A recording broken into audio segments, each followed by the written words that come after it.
The morning mist hung heavy over the small village where William had grown up, casting everything in a soft, gray light that seemed to mirror the weight in his heart.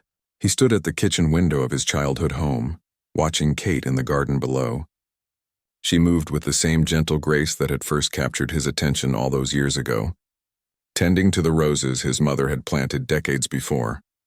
Kate wore her favorite blue sweater, the one with tiny holes near the left elbow, that she refused to throw away because William had once said it made her eyes look like sapphires. Her dark hair caught the weak sunlight as she bent to examine each bloom, her fingers tracing the petals with the tenderness she showed everything she loved.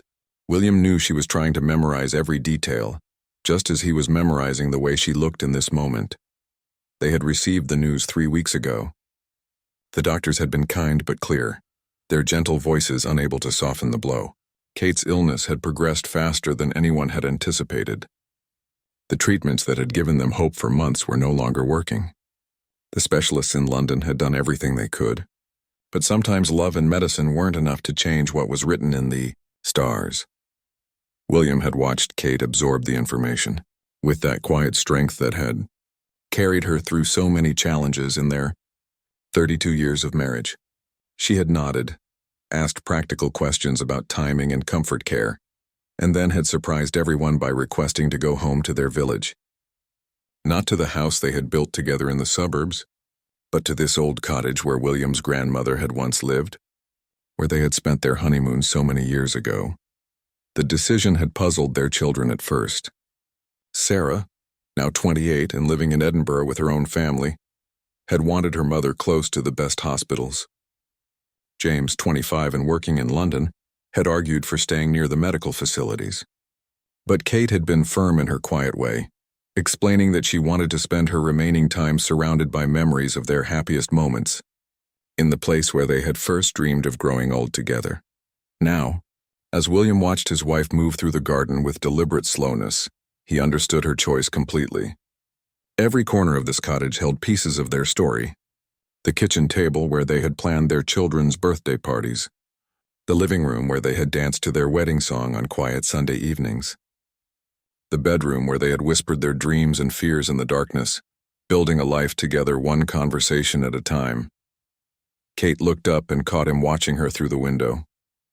She smiled, that radiant expression that had never changed despite everything they were facing. She raised her hand in a small wave, and William felt his chest tighten with the familiar mixture of overwhelming love and devastating loss that had become his constant companion these past weeks. He made his way outside, his footsteps soft on the stone path his grandfather had laid by hand 60 years ago. Kate was sitting on the old wooden bench now, her hands folded in her lap, her face turned toward the morning sun. She looked peaceful, almost ethereal in the gentle light, and William had to remind himself to breathe. "The roses are beautiful this year," she said softly as he settled beside her. "I think your mother would be pleased." William nodded, not trusting his voice. His mother had passed away 5 years earlier, but Kate had continued caring for her garden as if it were a sacred trust. Every spring she would carefully prune and tend each bush, talking to them as she worked, telling them about their children's accomplishments and sharing gentle gossip from the village. She always said the secret was talking to them, Kate continued, her voice carrying that dreamy quality it had taken on lately, treating them like old friends rather than just plants. They sat in comfortable silence, listening to the birds beginning their morning songs. In the distance, they could hear Mrs. Henderson from next door hanging laundry on her line, humming an old hymn as she worked. It was such an ordinary morning, the kind they had shared thousands of times before. Yet William knew it was also precious beyond measure. Kate reached for his hand, her fingers intertwining with his in the familiar gesture that had comforted them both through every joy and sorrow of their marriage. Her skin was cooler now, more fragile, but her grip was still sure and strong. She had always had beautiful hands, William thought, hands that had soothed their children's fears, prepared countless family meals, and traced love letters on his back in the darkness of their bedroom.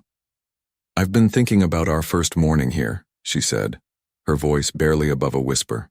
"Do you remember? We couldn't figure out how to work the old coffee pot, and we ended up having tea and toast for breakfast." William smiled despite the ache in his throat. "You said it was the most romantic breakfast you'd ever had." "It was," Kate replied, squeezing his hand gently. Everything was romantic when we were young and thought we had forever. The words hung between them, carrying the weight of all the tomorrows they were about to lose. The afternoon brought their children to the cottage, their faces carrying the careful composure of people trying to be strong for someone they love. Sarah arrived first, her red hair tied back in the practical ponytail she had worn since childhood, her hands full of grocery bags and determined energy. She bustled around the kitchen, organizing meals and medications with the efficiency of someone who needed to feel useful in an impossible situation. James followed an hour later, his usually confident demeanor subdued as he embraced his mother with infinite gentleness. At 25, he had inherited his father's height and his mother's thoughtful nature, but watching him struggle to find the right words reminded William of the scared little boy who used to crawl into their bed during thunderstorms. Kate moved between her children like a graceful conductor orchestrating a delicate symphony, offering comfort even as she was the one who needed it most. She listened to Sarah's careful plans for the coming weeks with patient attention, nodding at suggestions for meal schedules and visiting nurses. She let James tell her about his latest project at work, asking thoughtful questions and offering gentle advice, pretending not to notice the way his voice cracked when he spoke about future deadlines he knew she wouldn't see him meet. The family gathered in the living room as evening approached, the golden light from the west-facing windows painting everything in warm honey tones. Kate had insisted on making tea herself, moving slowly but deliberately around the familiar kitchen, refusing offers of help with that polite firmness that meant the discussion was closed. The simple act of caring for her family seemed to give her strength, and William found himself memorizing the way she moved, the small smile that played at her lips as she arranged biscuits on her mother's old china plate. They talked about ordinary things at first.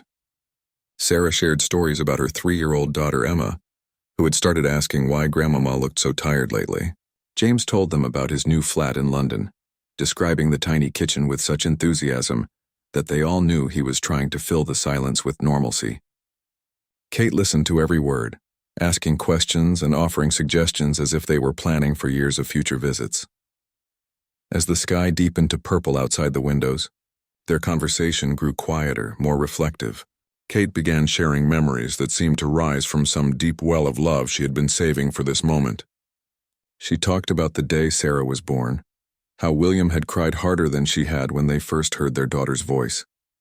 She reminded James about the summer when he was 8 and had decided to become a naturalist, spending weeks cataloging every insect in the garden with scientific precision that had amazed his teachers. "You were both such wonderful children," she said softly, her eyes moving between their faces. "And you've grown into such beautiful adults.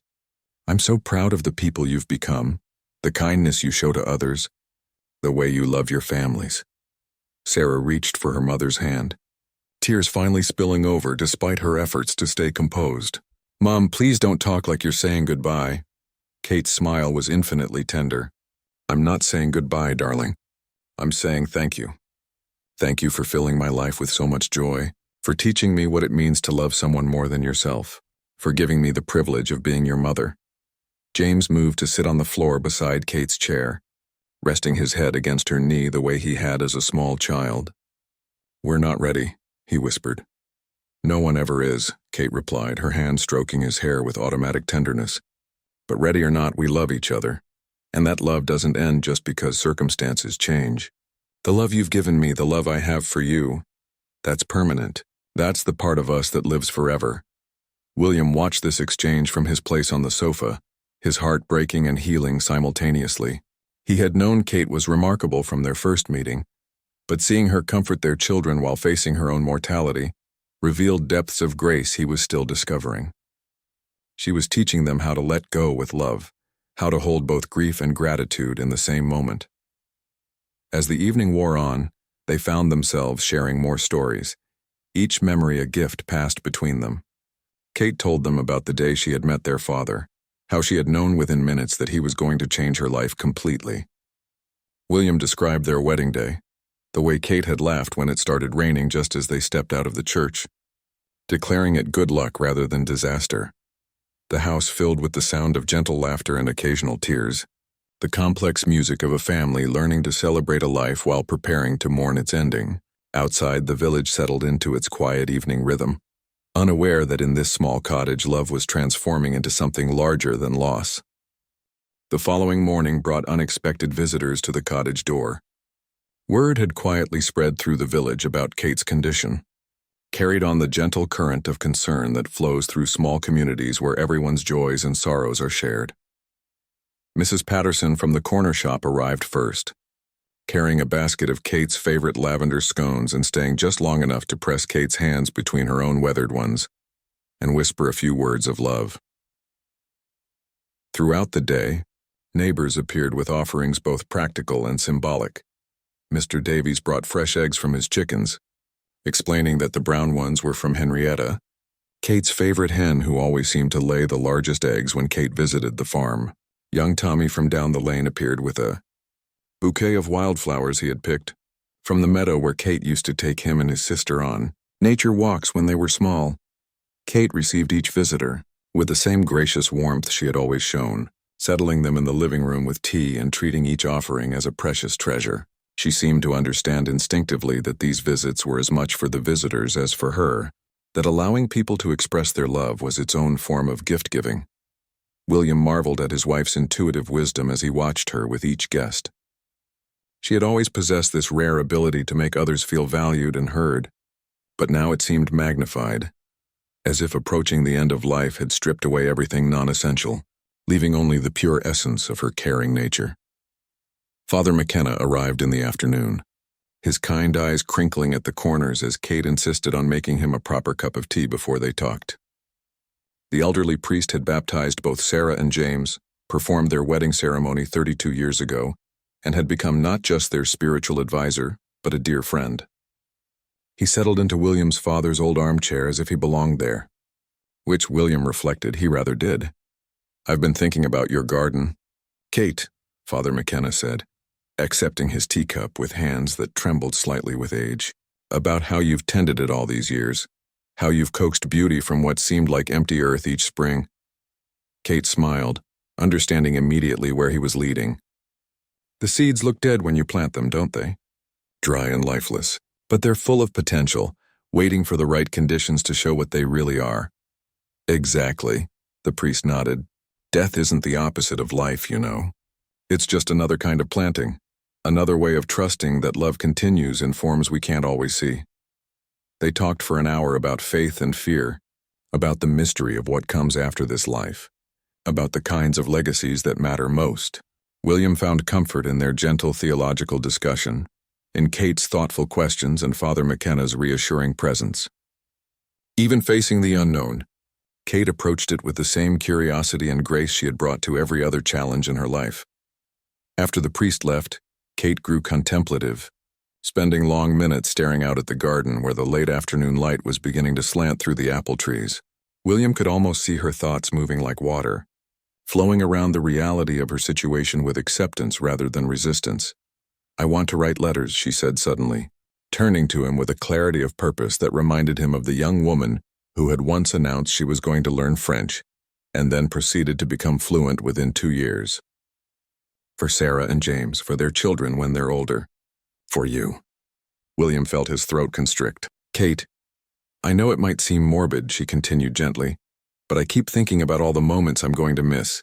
Sarah's daughter starting school, James falling in love, grandchildren I'll never meet. I want to leave them something more than just memories. I want to give them my thoughts, my hopes for their futures, my love in words they can hold on to." The idea was both beautiful and heartbreaking, and William knew immediately that he would support her in this final project, just as he had supported all her endeavors throughout their marriage. Kate had always been a wonderful writer, filling journals with observations about their daily life, crafting thoughtful birthday cards that made the recipients cry with their perfect sentiments, leaving little notes in his lunch bag during the early years of their marriage. They spent the evening planning what she wanted to say, Kate making lists in her careful handwriting while William sat beside her, occasionally offering suggestions but mostly just witnessing this act of love that would extend far beyond her physical presence. She wanted to write to their future grandchildren about what their parents had been like as children, to offer advice for difficult times, to share family stories that might otherwise be lost. "I want them to know how much joy they brought me," she explained, her pen pausing over the paper. How being their mother was the greatest privilege of my life. How proud I am of the people they've become. As night fell over the cottage, Kate began her first letter, addressed to Sarah. William watched her write by the warm light of the table lamp, her face peaceful and concentrated, and realized that even in preparing to leave them, she was still nurturing, still caring for the people she loved. It was perhaps the most Kate-like thing she could possibly do, and he loved her more in that moment than he had thought possible. The days began to blur together in a gentle rhythm that felt both precious and fleeting. Kate's energy came in waves now, some mornings finding her bright and animated, others requiring careful conservation of strength for the simplest activities. William learned to read the subtle signs that told him what kind of day it would be, adjusting their plans accordingly while pretending the changes weren't happening. On her stronger days, Kate continued working on her letters, filling page after page with memories and wisdom she wanted to preserve. She wrote about the importance of finding work that felt meaningful, about choosing kindness even when it was difficult, about the value of deep friendships and quiet moments. Her handwriting, usually so neat and controlled, had become slightly shaky, but her thoughts remained clear and beautifully expressed. Sarah and James had arranged their schedules to spend as much time as possible at the cottage, creating a rotating presence that ensured Kate was never alone, while still allowing her the independence she treasured. They had all learned to live in the present moment more fully, finding unexpected joy in simple activities that had once been taken for granted. One particular morning, Kate surprised them all by announcing she wanted to bake bread, something she hadn't done in months. The kitchen filled with the yeasty sweetness of rising dough, and the sound of Kate humming old songs as she worked. Her movements were slower than they used to be, but her hands still knew exactly how to knead the dough to the perfect consistency, how to shape the loaves with the confidence of decades of practice. "I want you to remember this smell," she told Sarah and James as they gathered around the kitchen table, waiting for the bread to finish baking. "Every time you smell fresh bread baking, I want you to think of home, of all the mornings I made breakfast for you, of how much I loved taking care of our family." The bread emerged from the oven golden and perfect, and they ate it warm with butter and honey while Kate shared stories about learning to bake from William's grandmother in this very kitchen. She told them about the disaster she had created in the early days of their marriage, about loaves that emerged flat and dense, about the time she had forgotten about a batch entirely and filled the house with smoke. "Your father ate every terrible loaf without complaint," she laughed, reaching across the table to squeeze William's hand. "He told me they were delicious even when we both knew they could have been used as doorstops." "They weren't that bad," William protested, though his eyes twinkled with affection. "And they got better quickly. You were determined to master grandmother's recipes." "I was determined to be worthy of this kitchen," Kate corrected gently. It held so many memories of women who had fed their families with love. "I wanted to add our story to theirs." The afternoon brought an unexpected gift when little Emma, Sarah's 3-year-old daughter, arrived with her father. Kate's face lit up with such pure joy that everyone in the room felt their hearts lift. Emma, unaware of the weight of the situation, chattered excitedly about the butterfly she had seen in the car park and the new book her father had read to her that morning. Kate settled into her favorite chair with Emma on her lap, listening to the little girl's stream of consciousness observations about the world with complete attention. They looked at picture books together, Kate pointing out details and asking questions that made Emma think and giggle in equal measure. William watched his wife with their granddaughter and saw the future she wouldn't be part of. All the conversations and cuddles and bedtime stories that would happen without her. But he also saw something else in that moment, something that gave him unexpected peace. He saw how Kate's love for Emma was already becoming part of the little girl's foundation, how the security and acceptance Kate offered would remain with Emma long after she was old enough to understand what she had lost. Love, William realized, didn't disappear when someone died. It became woven into the fabric of the people who had received it, influencing their choices and shaping their capacity to love others. As evening approached, Kate grew tired but insisted on helping put Emma to bed in the small guest room that had once been William's childhood bedroom.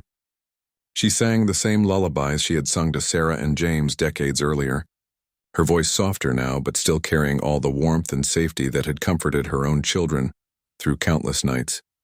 "Sweet dreams, Little love, Kate whispered, kissing Emma's forehead. Grandmama loves you so very much. After Emma was asleep, the adults gathered in the living room, the conversation quieter now, but no less meaningful. Kate talked about her hopes for Emma's future, about the kind of woman she hoped her granddaughter would become. She spoke about the importance of teaching children to be curious about the world, to approach differences with interest rather than fear, to understand that strength and gentleness could exist in the same person.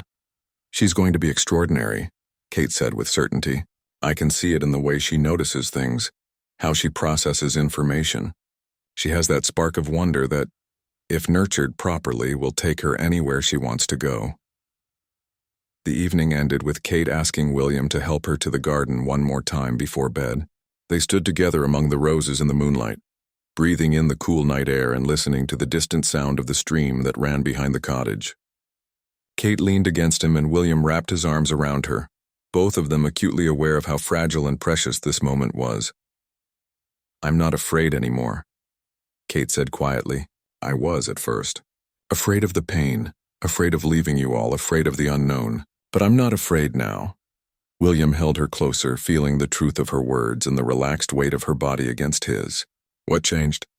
I realized that I've had more love in this life than most people dream of, she replied. More joy, more purpose, more beautiful moments than I ever thought possible. How can I be afraid when I've been so incredibly blessed? The morning arrived gray and hushed, as if the world itself was holding its breath. Kate had weakened considerably during the night. Though she insisted, she felt no pain, only a profound tiredness that seemed to settle deeper into her bones with each passing hour. Dr. Morrison, the gentle physician who had cared for their family for over 20 years, arrived early and confirmed what they all already knew without speaking it aloud. Sarah and James took turns sitting with their mother, each conversation becoming more precious as they sensed time growing short. Kate spoke to them with remarkable clarity about practical matters first, ensuring they knew where to find important documents, sharing final wishes about arrangements she wanted them to handle. But more importantly, she used these intimate moments to offer each of them something uniquely meaningful. To Sarah, she spoke about the challenges of motherhood, about the impossible balance between protecting children and allowing them to grow, about the way love for a child changes you in ways both beautiful and terrifying. Trust your instincts, she advised, holding Sarah's hand with whatever strength remained. You have such wisdom in your heart, darling. Don't let anyone make you doubt that. With James, she talked about finding his purpose in life, about the importance of choosing work that felt meaningful, rather than just profitable, about the courage required to be vulnerable in relationships. You have such a good heart, she told him, smoothing his hair the way she had when he was small. Don't hide it behind walls just because the world can be harsh sometimes. Your gentleness is a strength, not a weakness. William found himself moving through the cottage like a sleepwalker, tending to Kate's needs while simultaneously trying to absorb every detail of these final hours. He brought her tea that she barely touched, adjusted pillows that didn't really need adjusting, and found excuses to touch her hand or stroke her hair, as if his love could somehow anchor her to this world a little longer. The letters Kate had been writing lay finished on the bedside table, each envelope addressed in her careful script to recipients both present and future. There were letters for birthdays years in the future, for wedding days not yet planned, for moments of triumph and struggle that hadn't yet arrived. She had even written letters to grandchildren not yet born, sharing wisdom and love across time in the most Kate-like way imaginable. As afternoon faded toward evening, Kate asked to be moved to the living room, where she could see the garden through the large windows. They arranged the sofa with pillows and blankets, creating a nest of comfort where she could rest while still being part of the life flowing around her. The golden light of sunset painted everything in warm hues, and the roses outside seemed to glow with their own inner fire. Play our song, Kate requested quietly, and William immediately knew which one she meant. He found the old record player that had belonged to his parents, carefully placing the worn vinyl on the turntable. The familiar opening notes of "The Way You Look Tonight" filled the room, the same song they had danced to at their wedding reception 32 years ago. Kate's eyes filled with tears, but she was smiling as the music washed over them. "We had such beautiful music, didn't we?" she whispered. "Not just this song, but all of it. The whole symphony of our life together." William sat beside her, taking her hand in both of his. "The most beautiful music I've ever heard." They listened in companionable silence, each lost in memories of dances in this very room, of anniversaries celebrated with this song playing softly in the background, of ordinary Tuesday evenings when Kate would suddenly reach for his hand and they would sway together in the kitchen while dinner cooked on the stove. As the sun continued its descent toward the horizon, Kate's breathing became more labored, though she remained peaceful and aware. Sarah and James moved closer, creating a circle of love around her that felt both heartbreaking and sacred. The room filled with an almost tangible sense of completion, as if all the love this family had shared was somehow present and visible. "I want you to know," Kate said, her voice barely above a whisper but carrying clearly in the hushed room, "that every single day with you has been a gift. Every argument we worked through, every challenge we faced together, every ordinary moment we shared, it's all been exactly the life I would have chosen." She looked at each of them in turn, her eyes holding theirs with the intensity of someone trying to memorize beloved faces. "Don't mourn too long," she continued. "Promise me you'll find joy again. Promise me you'll laugh together, make new memories, love each other fiercely. That's how you honor what we've had." William felt his composure finally cracking, tears he had been holding back for weeks beginning to fall. "Kate, I don't know how to do this without you." "Yes, you do," she replied with gentle certainty. "You know because I've taught you, just like you've taught me. We've made each other stronger, more capable of love, more aware of what really matters. You carry all of that with you now." The room fell quiet except for the soft sounds of their breathing and the distant call of birds settling in for the night. Kate's eyes were growing heavy, but she fought to stay present for a few more moments to offer whatever comfort she could to the people she was leaving behind. "Take care of each other," she whispered. "And remember that love doesn't end just because life does.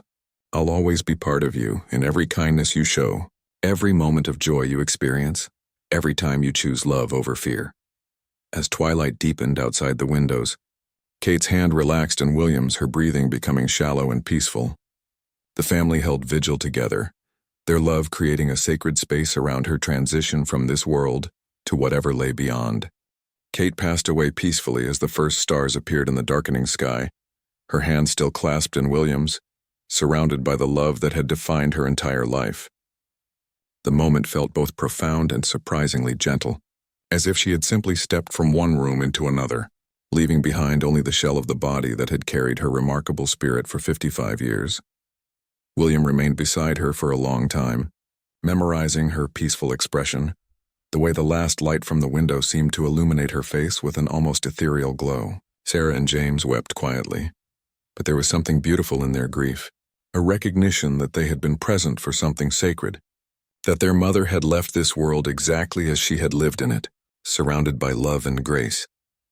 Dr. Morrison arrived an hour later, his own eyes red with unshed tears as he confirmed what they already knew.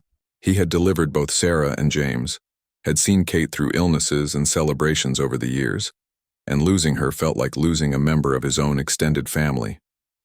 "She was one of the most remarkable women I've ever known," he told William, his voice thick with emotion. "The way she faced this illness, the grace she showed right to the end, it was extraordinary." The next few days passed in a blur of arrangements and visitors, but William found himself surprisingly comforted by the rituals of laying Kate to rest. The village rallied around their family with the kind of support that only comes from genuine community, bringing food and flowers, sharing memories and offering practical help with quiet efficiency.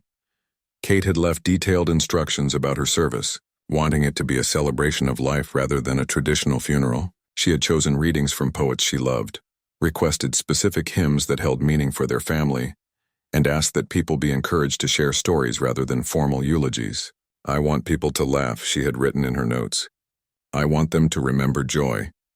The service was held in the small stone church where they had been married, the same building where they had brought both children for christenings and confirmations, where they had celebrated Easter and Christmas for decades. Every pew was filled with people whose lives Kate had touched, from childhood friends to recent acquaintances, from the postman she had always greeted with genuine warmth to former students she had taught decades earlier.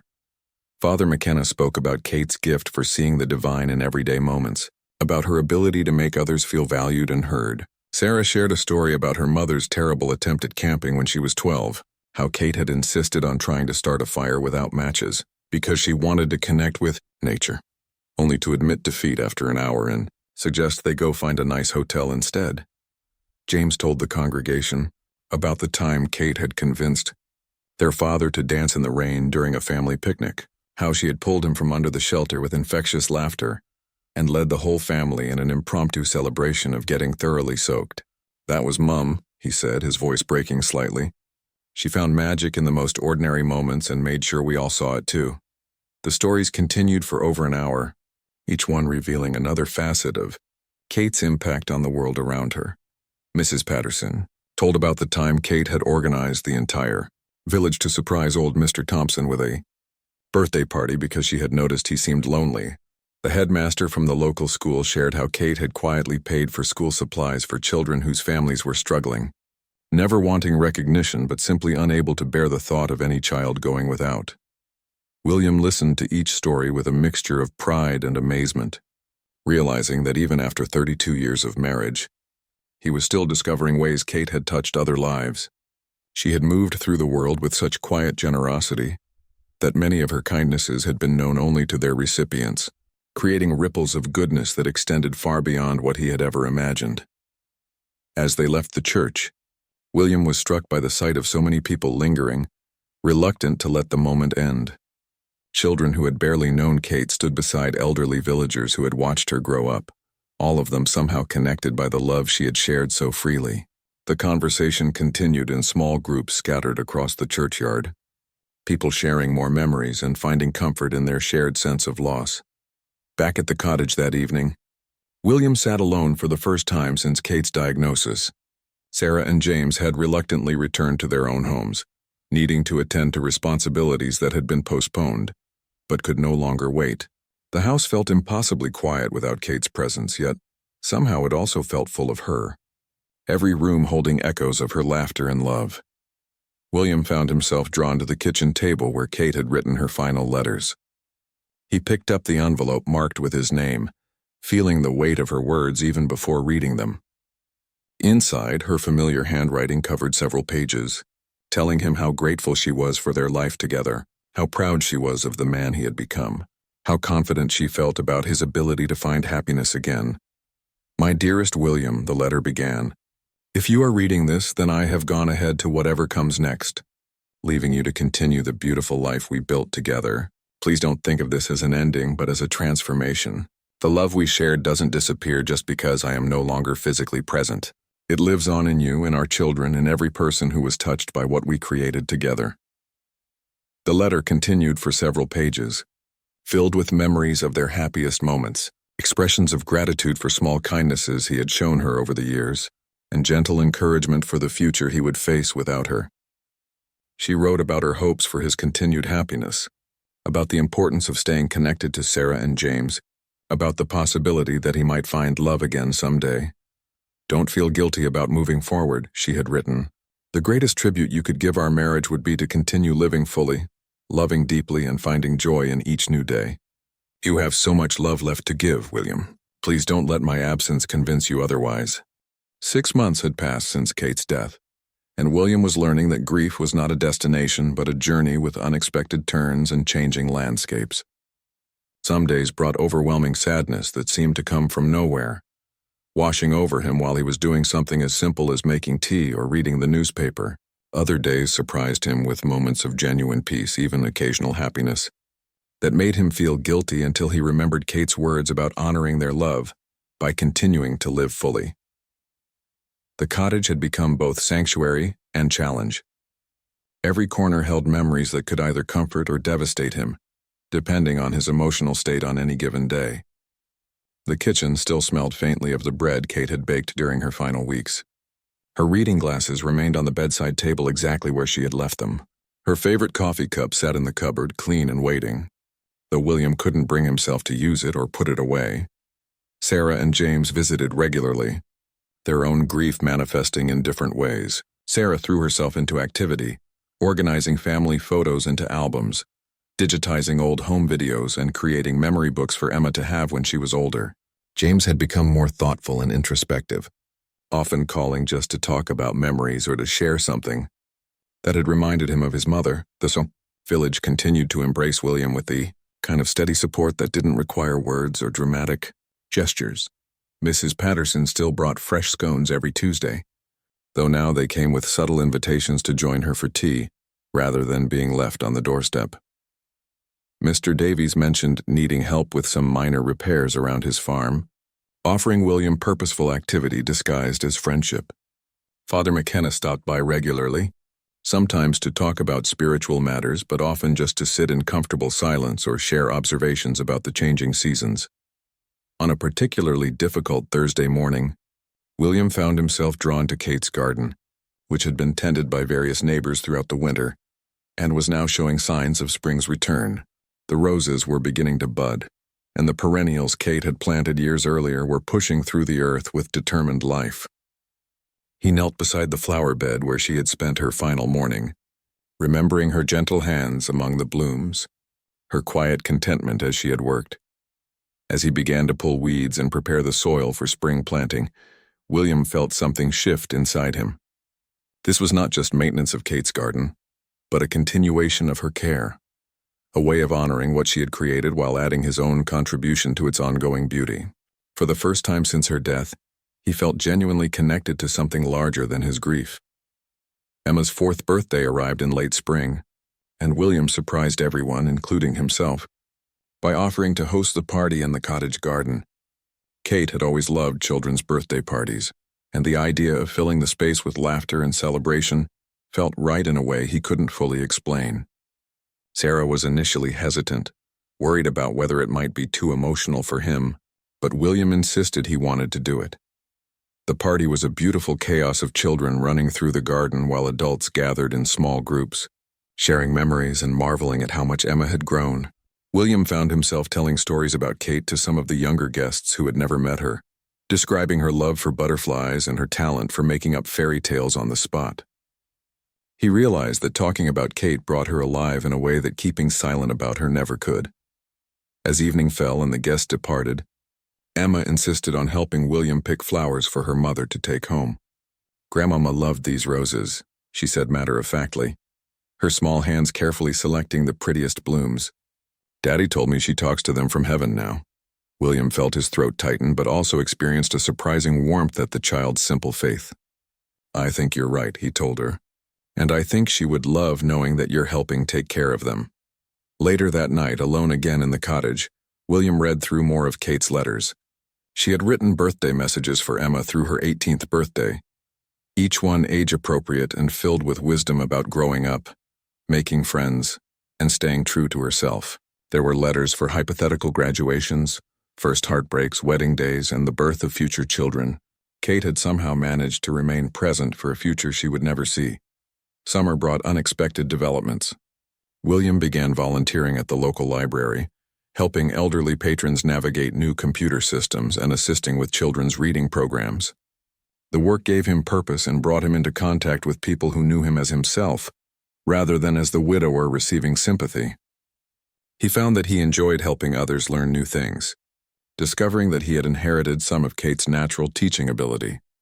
One evening in late August, while William was reading in the garden, Mrs. Patterson mentioned that her niece Eleanor was visiting from London and would love to meet the man who had tended such beautiful roses. Eleanor turned out to be a thoughtful woman in her early 50s, recently divorced and seeking peace in the countryside after a difficult year. Their conversation flowed easily, touching on books they had both enjoyed, the challenges of starting over at their age, and the comfort they had each found in gardening.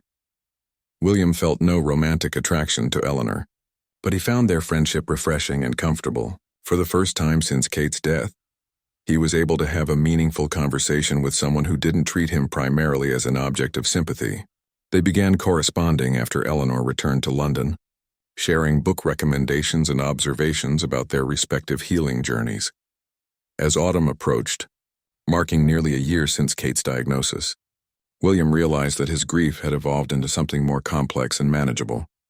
The sharp edges of loss had softened into a gentle ache that he carried alongside genuine appreciation for the love he had been privileged to experience.